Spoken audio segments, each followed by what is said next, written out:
Il y a quelques temps, Emma Matelas m'a contacté et ils m'ont fait parvenir leurs produits pour pouvoir les essayer et ça a changé ma vie. J'en ai reçu 2, le matelas Hybride 2 qui a été élu meilleur matelas testé en France en 2023. C'est pas moi qui fais les tests, hein, donc là on peut même pas me dire oui mais Zach, Lopé... Non, c'est un jury et c'est eux qui l'ont dit, donc je ne peux que répéter ce fait. Et 2 oreillers Original Elite, rien que ça, avec une petite mousse à mémoire de forme et une petite mousse confort qui soutient la tête et la nuque pour bien dormir la nuit, comme sur un nuage. Je vous conseille vraiment ces produits, le sommeil c'est important et pour pouvoir tenir le rythme et en tout cas passer de meilleures journées, c'est important d'investir dans une bonne literie, ce que Emma propose, mais Emma ne propose pas seulement une bonne literie, il propose également une variété de produits assez longue, hein, des couettes, des surmatelas, des coussins. Ça permet de rentrer dans la gamme pour des fois moins cher. C'est vrai que changer de matelas, ça peut être un investissement, mais en tout cas, vous pouvez entrer dans le bail par plusieurs moyens différents. Et si jamais vous vous laissez tenter, eh ben c'est facile de changer d'avis, vous avez 100 nuits pour tester et pour pouvoir changer d'avis. La livraison comme le retour des produits est entièrement gratuite. En plus, ces derniers temps, du 10 janvier jusqu'au 6 février, il y a les soldes sur le site jusqu'à moins 50%.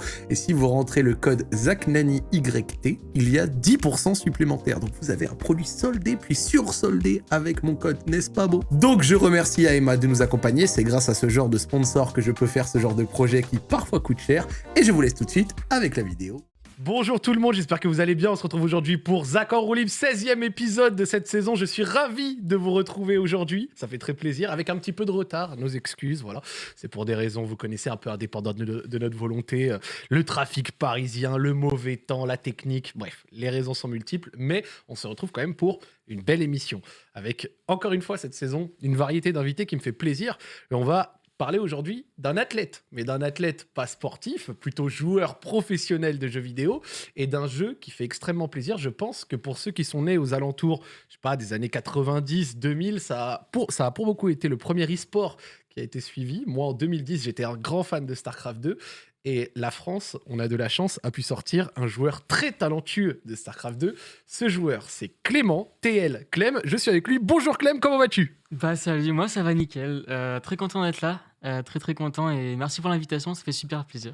En plus, tu viens, t'as eu de l'actualité chaude, là, t'as eu des tournois fin 2023. J'ai vu encore ces derniers jours aussi des petits trucs online et tout. C'était chaud, non ? Ouais, il y a pas mal de petits tournois, même depuis la maison, trucs online. Et puis bien sûr la DreamHack récemment aussi à Atlanta. On va pouvoir en parler justement un petit peu tout le long de l'émission. On va discuter un peu de ta carrière. T'as passé un bon week-end déjà ? Ouais, très bien. De savoir comme ça. Ouais, c'est chill, un bon week-end. T'es habitué à faire des émissions un peu comme ça sur Twitch, des plateaux? Je sais que t'en as fait justement à l'époque au gaming et après Comeback TV, mais en général, non? Un petit peu, mais je suis pas très habitué. Je t'avoue que en général, j'ai plutôt l'habitude de faire... Et surtout sur des formats un peu plus longs comme celui-ci, j'ai pas trop l'habitude, mais ouais, c'est cool. Ouais. Discuter un peu, c'est l'occasion. Parfait, parce que vraiment, moi, je te dis, StarCraft 2, j'aime beaucoup, même si, comme beaucoup, je pense, j'ai un peu arrêté de suivre au fur et à mesure des années et tout. C'est toujours un plaisir de s'y réintéresser. Et quand j'ai préparé cette émission, justement, j'ai pu revoir un peu des extraits, des choses. Et pour beaucoup, ça va vous donner un bon coup de nostalgie. Et donc, ça fait kiffer. Écoute, on a envie d'en savoir un petit peu plus sur toi, donc on va commencer gentiment. Est-ce que tu peux te présenter? Qui es-tu? D'où viens-tu? Et quel a été ton parcours scolaire, s'il te plaît, monsieur? Oui, bien sûr. Bon, du coup, en quelques mots, moi, c'est Clément Desplanches. J'ai 21 ans. Je fais jeune, mais j'ai 21 ans. Je viens du sud-est. J'habite dans une petite ville à côté de Nice. Ok. Et niveau parcours scolaire, j'ai eu un parcours scolaire assez classique. Je dirais jusqu'au lycée. Ok. Au lycée, après, j'ai fait bac ES. Et puis, la dernière année de terminale, je l'ai fait à distance par le CNED. T'étais comment un petit peu en cours? Tu t'en sortais plutôt bien, moyen? T'avais le jeu à côté? C'était comment? J'étais toujours OK, quoi. C'était OK, mais plus ça allait et plus c'était OK, mais moyen. OK moins. C'est ça, OK moins. Mais ça allait, quoi. J'étais ni le premier ni le dernier, on va dire. T'es né en 2002, 3, quelque chose comme ça? 2002, c'est ça. 2002? Ouais. Tu fais partie de la génération bac Covid? Exactement. J'ai le Covid un peu gratos, on va pas se le mentir. Ça a été si gratos que ça, le bac Covid? Il y a eu un Pour petit moi, peu... ouais. Je pense que surtout parce que j'étais à distance, je faisais l'école à distance, je pense que c'était encore plus gratos vu que je travaillais pas énormément à ce moment-là non plus. Et j'ai rendu quelques devoirs et puis ils se sont dit, bon, c'est OK, allez, ça passe. Et puis, ouais, c'était assez gratuit quand même. Justement, tu as dit que tu venais du sud-est et toi à proximité de Nice. Déjà, je suis extrêmement jaloux. Je vais poser la question en off juste avant. Je parie que vous, il fait pas trop froid là. Non, ça va. En ce moment, ça va. J'ai fait justement les villes de France à Nice, un petit tour avec Ultia récemment. Et très belle ville, franchement. Ça se voit que c'est la belle vie là-bas. Comment se passe ton enfance? Toi, t'es resté longtemps justement dans ces environs? T'as toujours vécu là-bas? J'ai toujours vécu là-bas depuis que je suis né. Je suis toujours là-bas et puis j'habite encore vers là-bas. Donc ouais, toujours du sud-est, à côté de Nice. En tant que joueur professionnel justement de StarCraft 2, ça a été quoi tes premiers jeux, peut-être hors SC2? Est-ce qu'il y en a eu? Par où est-ce que tu as commencé? Parce qu'on commence rarement, tu sais, si t'es pro, par le jeu Oui, qui t'a fait clairement. percer. Tu vois, il y a souvent peut-être des petites licences, des petits à côté. C'était quoi pour toi? Ouais, bah moi, déjà avant de jouer sur PC, quand j'étais enfant, je jouais pas mal à la PSP et la Wii, genre de truc un peu plus familial, tu vois. Avec mes parents, avec ma sœur et trucs. Et après, StarCraft, c'était vraiment mon premier jeu PC. Ok. Donc quand j'ai commencé à jouer sur PC, j'ai commencé directement avec StarCraft. Et, je connaissais pas grand-chose, le clavier, la souris, le truc, pour moi, c'était tout nouveau. Donc c'était... Ouais, mais j'aimais quand même déjà bien les jeux vidéo avant, quand j'étais enfant et tout. T'avais quoi comme licence par exemple? Bah sur la PSP, je jouais un peu à FIFA, genre de trucs. Sur la Wii, genre les Mario, les Mario Kart, les trucs. Ça, j'ai joué beaucoup. Les bails, les Wi-Fi, Oui, les trucs, voilà, les c'est ça. machins. Un peu comme tous les enfants qui ont ce genre de console, j'imagine. Ton père, il disait que tu t'ennuyais beaucoup justement à l'école. Est-ce que c'est cela qui t'a un peu tourné vers les jeux vidéo pour être stimulé? Comment est-ce que tu as eu ce côté? Est-ce que, genre, quand on écoute un peu des choses sur toi, on voit que ton père, il a quand même une grosse influence sur toi, si je dis pas de bêtises. Ouais, c'est clair. Est-ce je... Est-ce que je m'ennuyais parce que à côté j'avais cette passion des jeux vidéo et que du coup j'y pensais beaucoup. Tiens, je sais pas. Mais c'est vrai qu'à l'école j'étais pas le plus motivé, on va dire. J'étais pas très très scolaire. Ok. J'ai toujours fait ce qu'il fallait pour que ça se passe correctement, mais j'étais jamais un très grand bosseur à l'école. Et puis ouais, je savais un peu ce que je voulais faire et puis j'avais une passion à côté. Qui me prenait aussi pas mal de temps et que j'aimais bien et que j'aimais plus que l'école. Est-ce qu'en dehors du jeu vidéo, t'avais d'autres passions, des trucs comme ça? Bah alors, avant de jouer à StarCraft, je jouais au basket. Je faisais pas mal de basket, dans un petit club vers chez moi. Et puis à ce moment-là, d'ailleurs, j'avais un peu comme... bon, j'étais très jeune, hein, mais comme projet de devenir basketteur ou quoi. Mais Ok. bon, entre nous, heureusement que c'était pas le cas. Mais... Je me permets, c'est vrai que niveau taille, ça aurait coincé au bout d'un moment. J'ai eu un basketteur la semaine dernière, j'ai eu une Adirifi déjà à 1m84, Ouais. c'était limite. Ça aurait commencé. Non, mais puis après StarCraft. Mais j'ai toujours eu un peu ce côté très compétitif, je pense. Toujours bien aimé la compétition. Et puis, c'était un peu dans ça que je voulais bosser. J'ai noté aussi, si je dis pas de bêtises, t'as aussi joué du violon. Ouais, exactement, c'est ça. J'ai fait un peu de musique, j'ai un peu de violon. Conservatoire et tout, t'as fait un Conservatoire. peu de cette fibre. Ouais, pendant quelques années. Mais après, conservatoire, ça commençait à devenir un peu. Ils voulaient vraiment que je bosse beaucoup. Et puis, conservatoire, c'est. Ils veulent que tu sois très très bon et ils veulent limite que tu en fasses ton métier. Enfin, en tout cas, dans le conservatoire dans lequel j'étais. Du coup, d'un moment, j'étais dit, bon, ça me saoule, j'ai pas envie de faire. Enfin, tu vois, j'ai pas envie de faire ça tout le temps. Ouais, t'as pas envie d'être violoniste, quoi. Ouais, c'est ça, c'est pas mon projet, c'est pas mon but. Du coup, j'ai un peu lâché. Mais ouais, j'ai fait ça pendant un petit moment. Tranquille. Donc vous voyez, on commence, on en apprend un peu plus, tu vois, de manière gentille. Et maintenant, on va attaquer la partie un peu plus fatos, celle du jeu, d'accord? Donc pour la suite, on va forcément évoquer un peu ton domaine d'expertise, StarCraft 2. Alors le jeu date de 2010, StarCraft 1 date donc Brood d'avant, et c'est un jeu extrêmement populaire qui l'a été notamment en Corée du Sud et ensuite un peu aussi dans le reste du monde. Et il est peu populaire justement chez la nouvelle génération et très complexe à comprendre quand tu es un néophyte. Donc j'aimerais bien faire un petit cours de rattrapage pour ceux qui découvrent via cette interview et qui découvrent un peu la licence via cette interview. Est-ce que tu peux expliquer simplement comment ça se déroule une partie StarCraft 2 en 2 joueurs? Donc une partie StarCraft 2 en compétitif, c'est en 1 contre 1. Donc c'est un joueur contre un joueur. La partie commence, t'as une base, enfin la partie commence toujours de la même façon. Et le but c'est de créer des troupes pour aller détruire la base adverse. Ça c'est le principe qui est assez simple. T'as une économie, tu peux faire de l'armée pour aller détruire la base adverse. Il y en a qui le comparent un peu aux échecs dans une certaine mesure, mais sauf que là c'est en temps réel, donc c'est-à-dire qu'on c'est pas tour par tour, c'est on joue, enfin c'est en temps réel quoi. Chacun fait son truc dans son Chacun fait coin son et truc, puis et après puis, derrière ça va se Et puis mesurer. les deux ouais, c'est ça, exactement. Et si je dis pas de bêtises, il y a 3 races, c'est quoi les différences un peu? C'est ça. Alors il y a 3 races, il y a Zerg, Protoss et Terran. Donc moi je suis un joueur Terran. Les différences entre les races, c'est en gros t'as Zerg, ils ont des petites unités, ils en ont beaucoup, mais elles sont pas très très fortes. C'est un peu le principe. Protoss, c'est t'as pas beaucoup d'unités, mais elles sont très fortes. Et c'est cheaté. Et c'est cheaté, on va pas se le mentir. J'aime bien. Et Terran, c'est un peu entre les deux, quoi. Ouais, je dirais que c'est un peu l'intermédiaire, un peu entre les deux.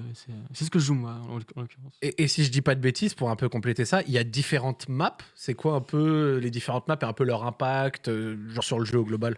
C'est ça, il y a des maps et qui rotate pas mal, c'est-à-dire qu'il y a une rotation de maps, donc à enfin, je dirais que chaque gros tournoi, en gros, le but c'est qu'il y ait un nouveau map pool avec différentes maps, et les cartes, du coup, elles permettent d'avoir un peu de variété déjà, et puis également aussi que le jeu soit balance, parce qu'il faut aussi équilibrer toutes les races, et les cartes permettent aussi un peu d'équilibrer les cartes, donc tu as des cartes qui sont meilleures pour une race, Ok. et des cartes qui sont meilleures pour une autre. Très bien, magnifique. Donc voilà, je voulais quand même un petit peu, et merci à Clément de nous expliquer, d'avoir un petit mot sur en quoi consiste le jeu, parce que j'ai eu beaucoup de personnes qui forcément n'étaient pas hyper adeptes de celui-ci, donc ça permet d'en discuter.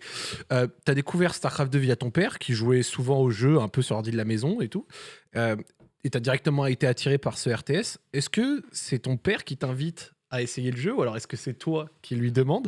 Est-ce qu'il t'a coaché? Comment ça s'est passé un peu ces débuts-là? Déjà, mon père, c'était un grand fan de RTS, donc jeu de stratégie en temps réel, depuis assez longtemps. Il avait joué à StarCraft 1, il avait joué à Warcraft 3 aussi, qui sont déjà assez similaires. Ok. Donc, déjà un grand fan. Et quand StarCraft 2 est sorti, peut-être 1 ou 2 ans après, il a commencé à regarder un peu des vidéos sur YouTube. Et moi, un peu curieux, je regardais un peu derrière son épaule. Je me disais, c'est quoi il est en train de regarder quoi? Il fait quoi? Et après, je me disais, ça a l'air marrant, ça a l'air sympa, j'ai envie d'essayer, tu vois. Et après, il m'a fait essayer, et puis je me suis dit, c'est cool, j'aime bien comme jeu, c'est marrant. Et depuis, j'ai jamais vraiment lâché. Il regardait les légendaires Ponfétude ou pas? Bah, clairement. Moi, j'ai commencé comme ça aussi, à regarder Ponfétude, les premières VOD, Stéphano à l'époque. T'avais quel âge à ce moment-là? 8-9 ans? J'avais 10-11 ans, je pense. 10-11 ans. Ok. Et c'est quoi tes premiers souvenirs du jeu et comment étaient tes premières parties? Genre, il t'encadrait, il te regardait faire, il te donnait des conseils, c'était comment? De mémoire, je pense qu'il devait me coacher un petit peu, déjà pour m'expliquer un peu les bases, parce que moi, j'y connaissais rien, tu vois. Bien sûr. Mais sinon, après, je jouais aussi un peu dans mon coin. Ouais, un des premiers souvenirs que j'ai, c'est lancer une partie sur le ladder, donc en matchmaking, et tomber contre un gars qui avait, tu sais, dans le jeu, tu as des petites rewards, et Ouais. lui, il avait une reward, c'était 50 victoires en 1 contre 1. Et je me suis dit, mais 50 victoires, le mec, il a tryhard. Le mec, il est trop chaud, j'ai jamais pouvoir gagner. Et c'est marrant de se dire ça parce que maintenant, des victoires, j'en ai en 1 contre 1, je peux en avoir plus que 50, quoi. Un petit chiffre? Mais ouais, c'est un de mes premiers souvenirs. Et puis ouais, j'ai commencé il y avait des ligues, forcément, j'ai commencé en bronze, hein. T'as commencé tout en bas. J'ai commencé tout en bas, j'y connaissais rien. J'ai commencé en bronze, ouais. T'as commencé à parler des victoires, 50 victoires. T'as combien de victoires t'as sur ton compte? Ah, je sais pas, mais des parties, j'en avoir peut-être. Rien qu'en matchmaking, j'en avoir peut-être 30 000. 20 000, 30 000, je pense. Depuis combien de temps à peu près? Ouais, dizaine d'années. Depuis une dizaine d'années? Ouais, 30 000, c'est quand même, je pense, solide. c'est un bon nom, ouais. Ça fait une moyenne de 10 par jour, tous les jours pendant 10 ans. C'est quand Ouais, c'est ça. même vraiment solide. Justement, c'était la question, est-ce que tu as directement été très fort ou comme tout le monde, tu as démarré par les rangs plus bas, donc bronze, t'es monté, tu jouais à ce moment-là, je suppose que c'était les mercredis après-midi, les samedis, dimanches, c'était comment? Ouais, puis au retour de l'école, j'allais à l'école, quand je revenais, j'avais du temps le soir, je lançais quelques games. Et c'est quoi la race que tu as joué direct? Tu as directement joué Terran ou alors Alors moi, cherché un peu j'ai quand t'étais plus jeune? commencé à plus jouer Zerg que les autres, au tout début. Mais après, je changeais tout le temps, en fait, parce que j'admirais beaucoup les joueurs pros à ce moment-là. Et quand je voyais un joueur que j'aimais bien, je me disais, oh lui, il joue Terran, et j'ai envie de jouer Terran. Du coup, je jouais Terran. Et du coup, je changeais tout le temps. Des fois, les gens ils disaient que je jouais aléatoire, donc c'est-à-dire que je lançais une partie, mais je jouais n'importe quelle race. Mais c'est pas vraiment le cas, je jouais juste toutes les races. J'alternais un peu entre toutes les Ouais, races. c'est selon la vibe du moment, quoi. Ouais, c'est ça. Si je sentais de jouer une race, je la jouais, et puis je me disais, ah, c'est stylé. Puis après, j'en avais marre. Je jouais une autre. C'est marrant parce que vraiment, très vite, tu arrives à te propulser au rang de master et tu commences à participer un peu à tes premières LAN. Comment se sont Ouais. passées tes premières compétitions, des souvenirs de ton premier tournoi? Genre, comment est-ce qu'on passe de je suis bronze, je joue toutes les races et tout, à je vais en tournoi? D'ailleurs, il y a une photo légendaire. Je vais la montrer pour ceux qui connaissent pas, mais on l'a déjà montré plein de fois. C'était Dorian, je crois, qui l'avait tweeté, où on te voit tout gamin comme ça, à l'âge d'une dizaine d'années, un truc comme ça, à une LAN. C'est impressionnant à voir. Ouais, je jouais sur un. Regardez. Ah ouais, cette photo-là, elle est incroyable. Ouais, je jouais sur un Mac avec clavier Mac aussi, enfin clavier Apple, et une planche à découper comme tapis de souris.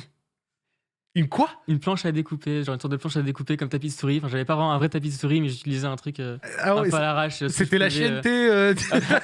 Ah ouais, j'étais habitué comme ça, et puis je faisais comme je pouvais, Tu sais que la photo, elle est trop légendaire. photo, elle est Vraiment, la trop photo, cool. elle est Elle est trop trop légendaire. cool. Ça t'inspire quoi, toi, de te voir comme ça, moitié voyagé, haut comme 3 pommes? Je trouve ça mignon comme photo. Je trouve ça marrant, tu vois, de me voir à l'époque vraiment. J'avais un maillot avec marqué Clem derrière, enfin un petit t-shirt, j'étais tout content. Non, c'était trop stylé. Et cette photo, elle est très cool. Je l'aime bien, je l'aime beaucoup. Et donc, tes premières compétitions, un peu, des souvenirs, comment est-ce qu'on passe, comme je te disais, genre Ouais. de mecs en bronze qui jouent toutes les races à un mec qui va faire des tournois, même si le jeu est très porté e-sport en soi. Ouais, bah alors la première LAN que j'ai fait, j'ai pas vraiment joué, mais j'y suis juste allé pour regarder parce que ça se passait pas très loin de chez moi. C'était une PXL LAN à l'époque, pour ceux qui connaissent. Ça s'était passé à Arles ou pas loin de Arles. J'ai juste allé pour regarder un peu et puis voir des gens jouer. Et puis je m'intéressais aussi un peu au truc. Et du coup, mon père il m'a fait bah, viens, on va aller checker ça. Du coup, la première, j'ai pas joué. Et puis la deuxième où je suis allé, là par contre, j'ai joué. Je me suis dit, bon, vas-y, cette fois-ci, j'ai envie de participer et de faire de mon mieux. C'est ton père qui t'y amenait? Ouais, il m'a amené en voiture, on y allait. Tous les deux. Ça avait fini comment, si tu t'en souviens un peu? Tu t'en étais quand même un peu sorti à ce premier tournoi? Ça ou... allait, j'étais pas horrible, mais bon, j'ai pas gagné. Mais j'avais joué à l'époque, par exemple, contre Todd, un joueur Oui. Warcraft 3 et Starcraft 2 aussi après. Et je me rappelle avoir joué contre lui, je lui avais fait un truc hyper. Un cheese, enfin, en gros, c'était une stratégie. En gros, pour arnaquer un joueur, enfin, quand t'es un peu moins bon, tu tentes un truc. Et puis il était hyper encourageant, il m'avait dit ouais, c'était pas si lent de passer, c'était cool, il avait été hyper gentil avec moi. Mais ouais, à l'époque, bon, j'étais. Cette LAN-là, j'ai joué Zerg du coup. Ok, d'accord. Pour ceux qui nous écoutent, et tu me corriges si je dis faux, mais ouais, un cheese, comme tu as dit, c'est une petite stratégie pour essayer de gagner en 2 minutes 30. Ouais, c'est ça. C'est une arnaque. C'est une arnaque, on va clairement dire. Je jouais beaucoup comme ça à l'époque. Ouais. Genre vraiment, en général, tu te le prends, si tu l'as pas détecté, tu te dis, oh le bâtard de merde, ça rend C'est fou, ça, genre. tu dis, oh là là. Je la crasse en plus, il avait son petit cheese là. Même Ouais. les protos là, ils avaient leur truc et tout. Ah moi, oui, je m'en t'inquiète pas, rappelle. ils ont leur truc aussi. Encore plus que les autres même. Encore plus que les autres. Ouais. Moi, je me rappelle, c'est pas le truc, ils font un pilier là, proche de ta base ou quoi, si je dis pas une C'est ça. connerie, et ça fait spawn des mecs qui viennent te dégommer. Là, Ouais. moi, j'ai des souvenirs de ça. Ouais. Ils peuvent aussi faire des canons rush. En gros, ils mettent des structures défensives, enfin de base qui sont défensives, mais ils te les mettent dans ta base. Il y a pas mal de joueurs qui jouent comme ça, hyper cheesy, on dit. Et si toi, tu l'as pas détecté, tu vois les trucs C'est ça, arriver sur ta faut tronche, savoir t'as envie de tout défendre. casser. Ouais, c'est ça, faut savoir défendre, sinon t'es mort. Comment est-ce que tu étais justement, on va dire, traité et considéré par le reste de la communauté avec la différence d'âge, tu vois, vu que la plupart c'était des mecs qui avaient 10, Ouais. des fois 15 ans de plus que toi, ils avaient un rapport comment avec toi? La plupart étaient hyper sympas. Enfin, même pas la plupart, mais voilà. Enfin, tout le monde était hyper sympa avec moi. Il y avait forcément quelques exceptions, mais enfin, j'étais hyper bien traité. Les gens étaient hyper cool. Et j'ai eu aussi quelques personnes qui m'ont coaché, qui m'ont un peu aidé à l'époque aussi à progresser. Comme par exemple qui?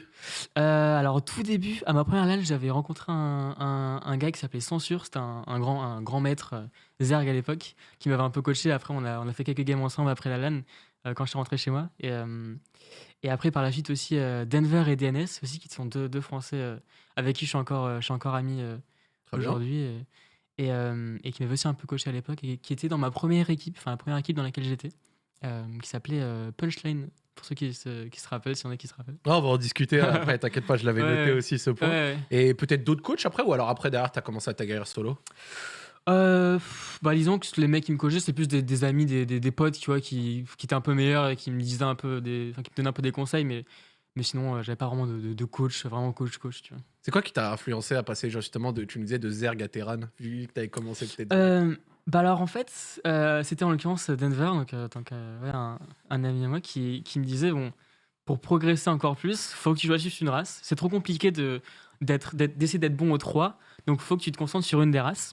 Et à ce moment-là, je me suis dit, bon, qu'est-ce que je prends? La race avec laquelle j'étais le meilleur, c'était Protoss, de un petit peu. Mais je me plaisais plus à jouer Terran. Je trouvais que c'est plus fun. Moi, j'aimais plus, on va dire. Même si j'étais un peu moins bon, j'aimais plus. Du coup, je me suis dit, bon, bah, je vais rester sur ça parce que si j'aime bien et que si j'aime bien jouer au jeu avec la race avec laquelle je joue, bah, ça sera plus facile de progresser. Le plaisir. Le plaisir avant tout. T'es aussi. un Enfin, enfant à ça, ce moment-là, faut juste kiffer. Ouais, clairement. Et puis, si je peux me plaire là-dedans. Wow. Et donc, du coup, t'as fixé sur Terran et t'es resté sur ça. Ouais, c'est ça. Je suis resté là-dessus et depuis, je joue Terran. Ouais. Est-ce que à l'époque, il y avait aussi d'autres jeunes avec toi dans la scène? Ou alors t'étais le seul un peu rookie comme ça, de 11, 12, 13 ans ou... Il y avait clairement d'autres jeunes. Je pense qu'un en particulier auquel on pourrait penser, il s'appelle Raynor. Enfin, son pseudo, c'est Raynor. C'est un Italien aussi qui a le même âge que moi, en 2002 aussi. Et vous vous affrontez tout le temps là. On s'affronte tout le temps, même hein, encore maintenant, aujourd'hui, on s'affronte tout le temps. Enfin, ouais, quasiment tous les temps, moi, je le joue. Mais à l'époque, déjà, il était un peu meilleur que moi. Mes profils assez similaires. Enfin, un très jeune joueur. Italien, c'est ça? Italien, ouais, italien. Je crois en plus qu'il avait une histoire un peu similaire. Lui aussi, c'était un peu influencé par son père, par Clairement, machin et tout. il y avait clairement des grosses similarités. Lui aussi, son père, il connaissait aussi pas mal. Et à quelle difficulté t'as été confronté en passant du jeu en ligne au LAN sur place? Parce que tu vois, un phénomène dont on parle souvent dans l'e-sport, c'est quand les joueurs ils jouent chez eux, ils sont à l'aise, tranquilles, donc du coup ils ont un certain niveau de jeu. Et pour certains, arriver en vrai, ils ont un peu de stress, donc Ouais. du coup c'est un peu différent. Est-ce que toi t'as eu le phénomène, je suis un gamin, zéro stress parce que t'es un peu inconscient, tu t'en rends pas compte, ou alors est-ce que t'as dû passer un peu par ça? Alors je pense qu'au tout début, j'avais un peu moins de stress parce que juste j'y allais pour le fun et moi ça me faisait hyper plaisir, tu vois, j'étais hyper chanceux de pouvoir y aller et puis je me suis dit, enfin, j'avais un peu des étoiles dans les yeux, tu vois, je me suis dit c'est trop cool et j'étais trop content et puis moi j'avais pas ce côté, enfin, ce côté je suis pro, du coup faut que je fasse un résultat, tu vois, j'étais Ouais. plus juste y aller pour le fun et puis si j'étais dernier, j'étais content quand même, tu Ouais, vois, c'est pas j'avais grave. aucune pression, j'avais aucune attente à ce moment-là vraiment et puis aucune pression et puis du coup j'étais vraiment je le sens stress ni rien et je pense que par la suite j'ai eu un peu plus de pression quand je suis passé pro et tout, je pense qu'il y a eu un peu ce côté maintenant j'ai intérêt à tu vois à gagner quoi, À assurer un petit peu, ouais. à assurer un minimum. Bah ouais, et en plus sur ce passage pro, tu l'as dit, t'as rejoint une équipe qui s'appelle Punchline ESC. C'est ça, Voilà, pourquoi pas. c'est ça. Comment t'as rencontré l'équipe et qu'est-ce que ça t'a apporté comme première expérience? Alors comment j'ai rencontré l'équipe? C'était via Denver notamment du coup, qui était dans cette équipe-là, avec qui je parlais un peu, que j'avais rencontré en LAN, à la PXL LAN. Et je lui parlais un peu en ligne et puis à un moment donné, il m'a dit: «Ah bah, enfin ça te dirait?» enfin en gros, enfin «Est-ce que tu serais chaud éventuellement à rejoindre l'équipe?» et puis on parlait un peu aussi avec le manager, le machin et j'ai fait: «Bah ouais, ça serait hyper cool» et c'est comme ça que j'ai rejoint ma première équipe. Et ça t'a apporté quoi de rejoindre un peu une première équipe? Est-ce que c'était genre juste un truc entre potes, mais ça faisait quand même de l'entraînement et une Mmh. ambiance? Ou alors est-ce que c'était peut-être un peu plus concret dans l'accompagnement? C'était comment à l'époque? Je pense que c'est plus une ambiance et aussi avoir des gens avec qui discuter du jeu et des gens aussi meilleurs que moi, qui peuvent éventuellement, ouais, m'apprendre un peu des trucs à ce moment-là, je pense que ça aide beaucoup, tu vois? Et puis, ouais, c'est ça, avoir un peu une petite communauté de joueurs qui kiffent le jeu et qui jouent beaucoup et qui s'entraident aussi un peu, quoi. Est-ce qu'à ce moment-là, tu as multiplié les tournois? Genre, je suppose surtout en ligne, mais peut-être aussi un peu en France et tout? Parce que, au fur et à mesure, on parle, mais quand tu rejoins tout ça, on est peut-être déjà aux alentours de 2014, 15, 16, tu commences à avoir 12, 13. Est-ce que il commence à avoir un petit potentiel qui se remarque? Est-ce que tu te déplaces ici et là? Les gens ils commencent à voir des choses? Ouais, un petit peu, surtout en LAN, notamment les PXL LAN, genre de LAN aussi. Euh, mais, euh, mais après, le truc, c'est que par la suite, pour faire les plus grosses compètes, que ce soit en ligne ou sur place, il fallait avoir 16 ans. Et moi, j'avais aussi un peu un problème, c'est que j'avais pas encore 16 ans à l'époque. Mmh. Donc, même si en théorie, j'avais le niveau pour me qualifier, j'avais pas encore 16 ans. Je pense notamment à une DreamHack où j'avais joué un qualifier pour la DreamHack Tour à l'époque, où je m'étais qualifié. Et une fois que je m'étais qualifié, ils m'ont dit: «Bah non, en fait, t'as pas 16 ans, tu peux pas y aller». Donc là, un peu coup dur. Je J'ai eu l'ai un peu noté, mauvaise. ouais. Je l'ai noté. T'étais Ouais. chez ORKS eSport à ce moment, Ouais, c'est ça? c'était un poil après, ouais. Mais j'étais chez Orcs à l'époque. Oh là là. Donc les petites LAN françaises, c'était OK. Les grosses LAN inter, ça passait pas. Ça passait pas. Ouais, c'est pas l'âge. Parce que du coup, StarCraft, PEGI 16 et il fallait avoir 16 ans. Ils respectaient le PEGI. Ils respectaient ça. Et ce que je trouve très dommage, tu vois, en soi, parce que ça limite pas mal de joueurs. Même encore aujourd'hui, il y a un joueur français qui, jusqu'à récemment, avait pas 16 ans, qui s'appelle Rockfire, qui est hyper fort et hyper prometteur. Mais ouais, jusqu'à récemment, il pouvait pas vraiment jouer les plus grosses compètes parce qu'il avait pas 16 ans. C'est quand même assez dommage. Donc t'es né en 2002, t'as dû attendre 2018 avant de pouvoir jouer les grosses compétitions. C'est ça, 2010. Ouais, c'est ça, ouais. Bah ouais. Et ça s'est passé comment du coup, ce passage de 2016 à 2018? Est-ce que ça a été un coup de dur, une grosse déception? Parce que je suppose que quand on se qualifie pour un énorme tournoi et qu'on n'y arrive pas, il doit y avoir peut-être une frustration, surtout à 14-15 ans, t'es adolescent, peut-être tu commences à avoir d'autres centres d'intérêt et tout. Est-ce que t'as eu un petit moment où t'étais désintéressé du jeu? Je pense que clairement après cette grosse déception-là de je me qualifie et je peux pas y aller, je pense que j'ai eu clairement un moment où ouais, j'ai jamais vraiment décroché complètement du jeu, mais j'ai un peu, bah, forcément une baisse de motivation parce que on peut pas faire les tournois, c'est toujours un peu moins motivant, du coup, joue un peu à d'autres jeux avec des potes, que ce soit LOL, CS, jeux comme ça. Je jouais peut-être un peu plus que StarCraft à ce moment-là. Ouais. Ouais, donc je dirais que j'ai une petite baisse de motivation ouais, d'envie parce que forcément, c'est compliqué, quoi. T'as quel rang, par exemple, sur LoL, juste pour voir si on peut juger? Ah non, moi je suis trop nul. Oh non, Moi, t'étais nul! Putain, je j'étais me trop demandais nul. s'il faisait le crack sur plein de jeux. Il va Non, nous moi, dire j'ai- argent 2. Non, moi j'étais trop nul. Moi, j'étais Gold. Ça va. Il y a pire, mais. C'est pas ouf, mais ça va.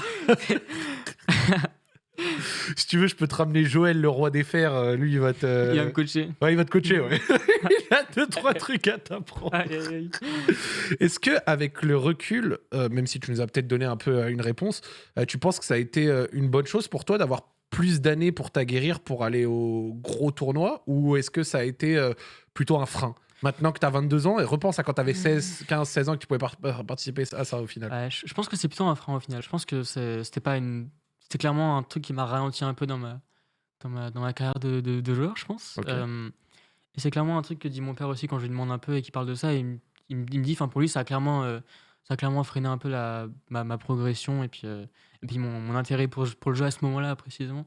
Donc clairement, pas très cool, quoi. Comment tu menais les cours à côté de tout ça? Parce que là, on parle encore une fois d'une période, je le répète, où tu avais 14, 15, Ouais. 16 ans. Comment est-ce que. Ah bon, du coup, avant 16 ans, mais comment est-ce que tu menais, je sais pas, le brevet des collèges, la quatrième, la seconde? Et à ce moment-là, ça allait encore. Je jouais pas mal en rentrant des cours, mais j'arrivais sans trop travailler à la maison, j'arrivais quand même à m'en sortir parce que au collège, enfin, à cette période-là, ça va quand même, c'était pas trop compliqué, mais j'arrivais quand même à m'en sortir. Puis ouais, je rentrais à la maison, je faisais mes devoirs. Des fois, je faisais mes devoirs. Et puis après, je jouais un peu à StarCraft. Puis le le tournoi était soir, surtout et- le soir en plus, si je dis pas de C'est ça, bêtises. tournoi le soir. J'étais un peu fatigué après les cours, les trucs, mais je faisais de mon mieux. Est-ce que tu as pu faire toi, des légendaires Go for SC2 là, de l'époque? J'en ai fait, ouais, j'en ai fait. Je les ai faites un peu, mais c'était plutôt sur la fin, ouais, que moi je les ai faites vraiment. Alors, une question, même si du coup, toi, tu vois que ça a été. En fait, t'es pas le seul, parce que du coup, là, tu as cité à Rockfire, il y a toi que ça a un petit peu freiné. On pense peut-être aussi en exemple récent à la LEC avec Caliste, tu vois, sur League of Legends, qui effectivement doit attendre 1 an de plus avant de jouer. Toi, tu trouves ça peut-être un peu contre-productif, du coup? Pour toi, c'est pas une bonne chose? Je trouve ça clairement dommage, clairement très dommage pour les jeunes joueurs, ouais. Et sur League of Legends, c'est aussi 16 ans, La LEC, maintenant, c'est 18 ans. c'est 18 ans, ouais.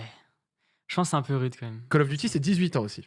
18, ouais. Pour te raconter à l'époque, parce que moi aussi j'étais joueur compétitif, par Ouais. exemple, le petit frère de Gotaga, lui, il y avait des années où il pouvait se qualifier, mais où justement son âge le bloquait. Ah ouais. À peu près aux même période que toi, Ah ouais. 2014 et tout ça, c'était à peu près ça. Ouais, je vois. Parce que pas encore 18 ans, ouais. Et ouais, dans le chat, ils disent RL Fortnite, c'est 13 ans. Ouais, Reckless sur LoL aussi, en exemple encore plus ancien. Donc c'est vrai que c'est pas la première fois que ça arrive. Mhm. Est-ce que ça t'arrivait de voir des plus anciens s'énerver de perdre contre un très jeune joueur?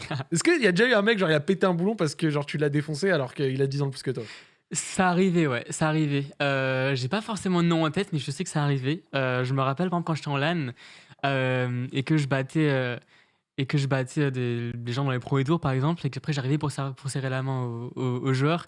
Lui, il faisait genre 2 mètres, 2 mètres 10, tu vois. Et moi, j'étais tout petit, tout petit. J'allais lui serrer la main, je suis en mode bien joué, bien joué. Lui, je pense qu'il était un peu dégoûté de perdre contre un enfant, quoi. Le mec il faisait 60 cm de plus que toi, il voulait pas te serrer la main. Ça a été en mode. Les gens ils demandent des blazes, chercher le joueur qui fait 2 mètres. Je pense qu'il faut commencer par là plutôt. Et est-ce que ton âge, tu penses, a un peu joué sur ta popularité? Par exemple, avec les premiers tournois, tu as pu participer, comment t'es sur Gaming à l'époque, par exemple les Underdog et tout. Mhm. Oui, je pense clairement. Je pense que ça a clairement aidé d'être un très jeune joueur.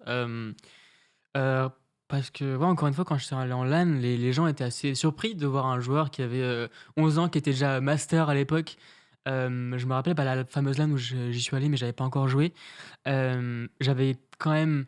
Enfin, j'avais vu quelques gars qui m'ont dit: ah ouais, vas-y, joue un peu sur mon PC, je vais regarder comment tu joues et tout. Du coup, j'avais quand même un petit peu joué, et puis j'étais un peu choqué en mode: Ah, il est tout petit, il a 11 ans, mais il est quand même master. Et à ce moment-là, je venais de monter master, j'étais tout content. Magnifique. Mais ouais, du coup, je pense que le fait d'être un très jeune joueur, ça a un peu aidé au niveau.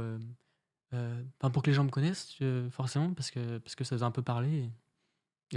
Et pareil, quand ça t'a aidé aussi à être mis en avant, tu vois, j'ai mentionné par exemple les tournois Underdog sur Eurogaming et tout, ça c'est quelque chose qui était quand même solide il y a quelques années. Ouais, oui, clairement, c'était un tournoi qui s'est déroulé pendant très très longtemps.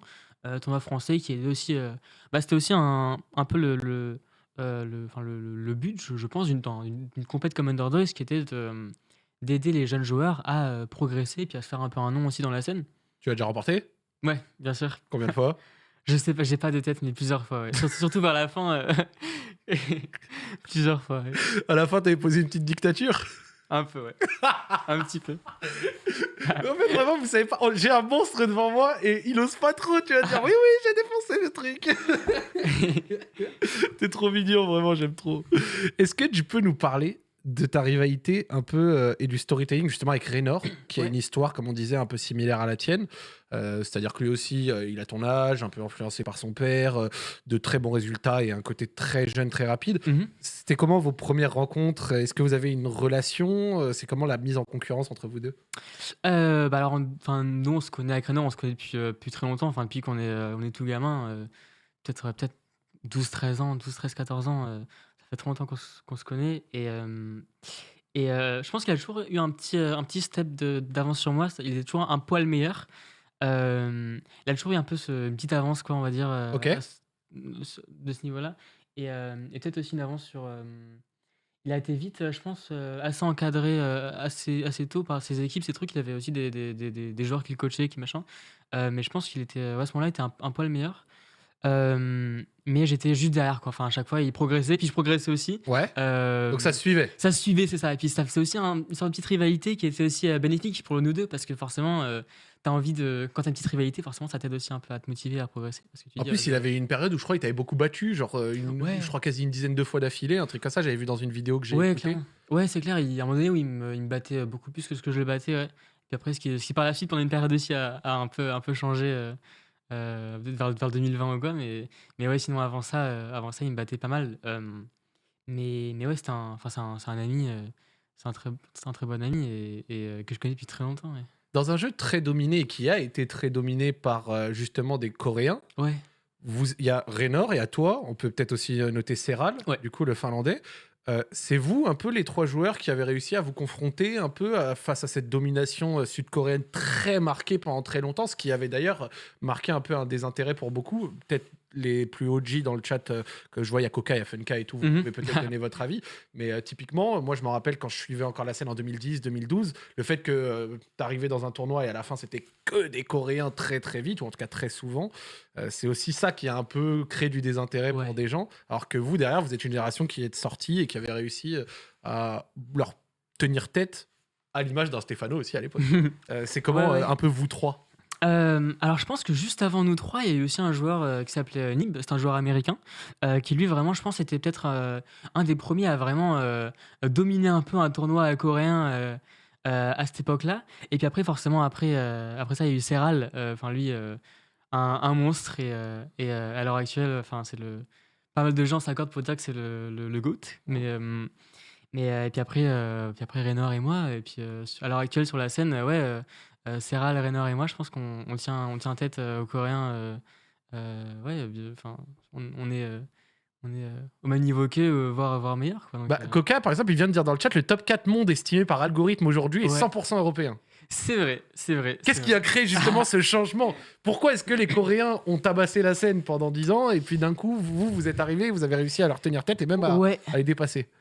Je pense qu'à l'époque, il y avait par la suite de StarCraft 1 et puis passé sur StarCraft 2, les joueurs coréens, il y avait déjà pas mal de pros à l'époque qui étaient dans des grosses structures et qui jouaient la Pro League à l'époque et le genre de tournoi. Ils étaient, je pense, très très encadrés et puis ils étaient aussi en train de s'entraîner des team house avec plein de joueurs. Enfin, ils s'entraînaient énormément, tu vois. Et je pense que ce côté, ils avaient déjà une structure à l'époque, Ouais. et ils s'entraînaient entre eux, et ils s'entraînaient beaucoup. Ils étaient très bons, du coup ils rejoignaient entre eux, et puis ils devenaient meilleurs. Je pense qu'il y a vraiment eu un côté, les Coréens avaient vraiment une avance sur ce côté-là. Et du coup, après, plus le temps passait, et plus ils ont un peu perdu de cette avance-là aussi à la suite. Vous vous êtes rattrapés sur ça. On s'est rattrapé sur ça, et puis maintenant, il n'y a plus vraiment en Corée ce côté team house où les joueurs ils vivent ensemble, ils machin. Donc maintenant, je dirais qu'il y a un peu plus ce côté pied d'égalité où les foreigners ont bien rattrapé les Coréens sur ce plan-là, ouais. En plus, je dis un truc intéressant parce que j'avais regardé un docu récemment qui parlait justement de la Corée du Sud et qui parlait du fait que, par exemple, la population en Corée du Sud était très concentrée à Séoul. Tu Ouais. vois. Et donc, du coup, pour eux, c'était aussi plus facile, tu vois, d'être tous dans la même ville, tous à proximité, de jouer tous. Alors que, tu vois, l'Europe, bah, c'est une multitude, par exemple, de pays et tout ça. Donc, je pense que, tu sais, vous avez 2010, 2012, quand il n'y avait pas encore, tu sais, la fibre pour tout le monde, machin, c'était peut-être un peu plus difficile. Oui, Tu vois, ça ouais, crée je une différence, pense. je suppose. Oui, je suppose aussi. Et puis, du coup, on se voyait pas aussi entre nous. Et puis je pense aussi, dans une certaine mesure, s'entraîner avec quelqu'un qui est à côté de toi et pouvoir discuter aussi un peu des parties, tout ça, ça aide sûrement aussi pareil. Donc je pense que tous ces facteurs-là ont fait pendant un bon moment que les Coréens ont dominé la scène. Ouais. Ça existe encore, le truc OGN, code S, code A et tout, ou ça existe plus? Il y a encore le code S, enfin c'est la GSL code S. Maintenant, il n'y a plus le code A, ça n'existe plus. Ok. Mais code S, il y a encore, ouais. Je me rappelle, c'était prestigieux d'y accéder. Ça. Ouais, clairement. J'aurais bien aimé, tenter de me qualifier une saison, mais c'était jamais vraiment marché niveau planning, mais j'aurais bien aimé aller en Corée pour me qualifier. Enfin, en tout cas, essayer de me qualifier un code S. Ouais. Ça peut être un Ça aurait été objectif cool. un jour, là, comme ça, peut-être dans ta carrière, un truc de prestige? Ça pourrait être cool. J'aimerais bien le faire pour l'expérience. Mais après, cette année, malheureusement, la GSL, ils ont un peu modifié le format. Et puis, c'est un peu aussi.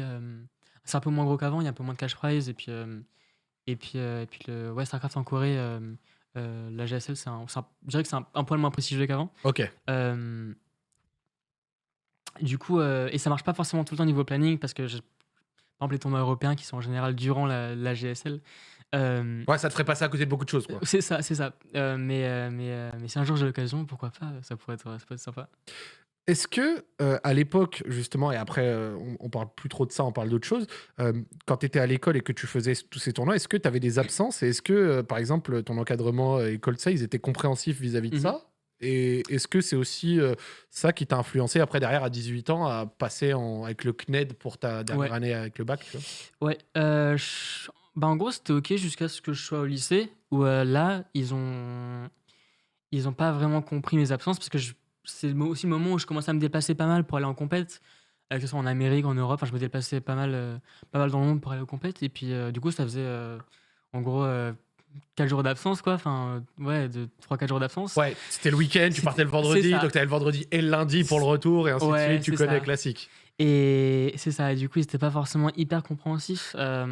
Ils comprenaient pas forcément pourquoi. Enfin, ils savaient pas. Enfin, je leur disais, mais tu vois, ils étaient pas hyper compréhensifs. Et puis, je pense que si j'avais fait des compétitions de sport, tu vois, par exemple, ça serait beaucoup mieux passé. Oui. T'avais fait de clairement. la gymnastique, du Ils seraient dit, oh, badminton. c'est super, trop cool. Mais là, du coup, comme c'était du jeu vidéo, ça passait un peu moins. C'est ce qui m'a poussé par la suite à m'inscrire au CNED, vu que bah là, je pouvais partir quand je voulais. Et puis, il n'y avait pas vraiment de problème niveau planning pour m'absenter 4 jours pour aller à une compétition. Et niveau encadrement des parents, c'était comment? Est-ce que justement ton père, il a continué à te couver? Est-ce que peut-être ta maman, elle avait des inquiétudes peut-être à par moment? Est-ce que tu étais encadré sur tes heures de jeu? Ou alors, dès qu'ils ont compris qu'il y avait un petit truc, ils t'ont full boosté? Au début, j'étais quand même un peu encadré. Enfin, je pouvais pas jouer trop longtemps. Et puis, c'était un peu 2-3 heures par jour. Et puis après, c'est stop, quoi. Mais après, par la suite, bon, enfin, c'est ma passion, quoi. Donc, je voulais jouer. Et puis moi, j'étais hyper passionné par ça. Et puis, ils ont compris que c'était OK de me laisser jouer un peu plus parce que je commençais à faire des tournois, des trucs. Et fait aussi que je m'entraînais un petit peu à côté. Mais ouais, j'avais un père qui.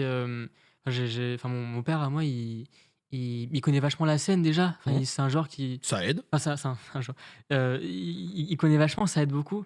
Et il s'intéresse aussi vachement. Et puis, déjà, même avant que je joue à StarCraft, il connaissait déjà un peu, tu vois. Donc, pour lui, c'était assez facile de se rendre compte un peu de ce qui se passait et de se rendre compte que j'avais le niveau pour faire des tournois.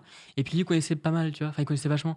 Il te suivait sur les streams Il et me tout? suivait, ouais, il regardait tous les streams, il m'accompagnait aux events aussi au début. Il est déjà venu aux US avec toi, des trucs comme ça? Alors aux US, non, il pouvait pas s'absenter aussi longtemps, mais par exemple en Espagne, à Valencia, DreamHack Valencia, il était venu avec moi. Genre de tournoi là, il venait avec moi quand il pouvait. Parce que j'étais encore jeune à l'époque, donc voyager tout seul, c'était un peu flippant. Mais par la suite, bon, forcément, j'ai dû apprendre un peu à le faire. C'est que franchement, Clem, je vais te le dire, je pense, moi, si je suis daron, mon fils, il a un niveau sur un jeu vidéo quelconque et je peux l'accompagner en Europe à ses tournois, je pense lâcher une larme. Mais vraiment, j'insiste dessus. En tant que papa, Je pense que c'est assez cool. Ouais. ça doit être une fierté de malade. Surtout si tu toi vois. aussi t'es passionné par le truc et ça doit être cool. Ouais. Non, franchement, le papa, grotesque, magnifique. En parlant d'entraînement, c'est quoi ta routine d'entraînement pour t'améliorer? À quoi ressemble une semaine d'entraînement, on va dire? Une semaine d'entraînement. Le truc, c'est que j'ai pas vraiment de planning fixe. Ok. Je m'organise un peu comme je veux. C'est ça aussi qui me plaît là-dedans, c'est que j'ai pas d'horaire fixe. Enfin, quand je veux m'entraîner et que je peux m'entraîner, bah, je m'entraîne. Et puis si j'ai pas envie de m'entraîner un jour en particulier, bah, je peux skip, tu vois. Enfin, Ok. j'organise un peu ma journée comme je veux. Allez, sur ma une journée semaine comme je d'entraînement, veux. tu vois, on va dire. Mais une journée d'entraînement, en général, je me lève assez tard. Je suis plutôt lève tard, couche tard. Ah ouais? ouais. Toi, tu te couches à 5h du matin, toi, ça se voit! Eh, je le dénonce, hein. Il a dit, me prenez pas le train ou le truc le matin pour que je vienne, hein. Voilà, je Ah bah, dénonce. ce matin, lever un peu tôt hein, pour moi. Levé à quelle heure? 10h? Ah, c'est 9h. Non, mais après, je suis aussi un peu connu dans la scène pour me lever hyper tard et puis me coucher hyper tard. Enfin, les gens, ils savent. Genre, en moyenne, tu te couches à 5-6h du matin, levé 15-16h, un mec C'est comme ça. ça. Ouais, c'est plus 4-5 heures couché et puis lever, ouais, 2 heures, 2 heures d'après. Ça va, ça va. Il y a pire, il y a pire. Ouais, mais il y a étoile. Rayou, pire que toi. Ah ouais. Rayou, c'est 7h du matin, 19h. Hein. Lui, Aïe, aïe, aïe. lui, il s'en bat les couilles. Ça, je crois que je pourrais pas, c'est trop. Ouais, c'est un peu trop, je suis d'accord. Et du coup, ta routine d'entraînement un petit peu pour Mais, une journée qui commence. Mais du coup, routine d'entraînement, je dirais que je me lève, je prends un petit temps à mon PC, je regarde éventuellement quelques streams de joueurs qui jouent pour regarder un peu pour le fun. Et puis après, je regarde un peu s'il y a des gens qui sont en ligne et qui peuvent éventuellement s'entraîner avec moi. Parce on peut s'entraîner en matchmaking, mais il n'y a pas forcément tout le temps des gens qui jouent. Alors, si tu trouves une partie, c'est pas forcément de ton niveau. Ok.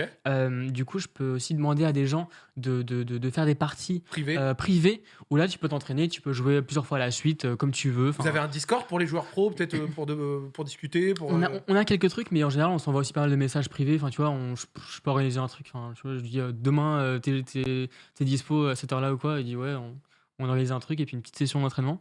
Je fais pas mal ça. Et du coup, ouais, je dirais que je joue quoi en moyenne, quand je prépare pour un tournoi, je dirais que je joue peut-être 4 heures en moyenne. 4 heures de jeu. Ce qui, pour un jeu comme StarCraft, est quand même assez fatigant. Ouais. Parce Ouais. que les parties durent quoi, 5-10 minutes? Des fois, ça peut aller un Partie, peu en late game. Ça dépend. ouais, je dirais en moyenne, c'est 10-15 minutes. En moyenne, je pense. Mais c'est quand même assez intense. Du coup, après 4 heures, je suis ok. J'ai plus. Je peux plus. J'ai trop fatigué. Est-ce que tu as un travail en dehors du jeu pur, genre tu sais, de l'analyse, de la review, des trucs comme ça? Est-ce que peut-être tu as même un coach ou un staff qui t'aide sur ça, ou tu es vraiment solo? Je suis solo. Mais après, il y a forcément un travail sur regarder ce que font les autres, parce que forcément, il faut aussi un peu s'inspirer des autres matchs et ce que aussi, enfin, ouais, voilà, voir un peu ce que font les autres et éventuellement trouver un peu d'inspiration là-dedans. Et puis aussi analyser ses propres parties. Donc, pour s'améliorer, il faut forcément aussi un peu analyser ses parties puis à la fin de chaque match, se dire qu'est-ce qui s'est mal passé, enfin, comment la prochaine fois je pourrais faire en sorte que ça arrive pas, tu vois. Euh, aussi un côté recherche, enfin tenter d'avoir des petits tricks ou des petites variantes dans tes stratégies Ouais. qui peuvent aussi un peu surprendre les autres joueurs. Même lire un peu la méta, des patchs, C'est comprendre ça. un peu des choses. Ouais, c'est ça. Des fois, tu as une petite stratégie un peu anti-méta, tu vois, qui peuvent bien marcher. Éventuellement, essayer de chercher un peu des trucs qui pourraient bien marcher.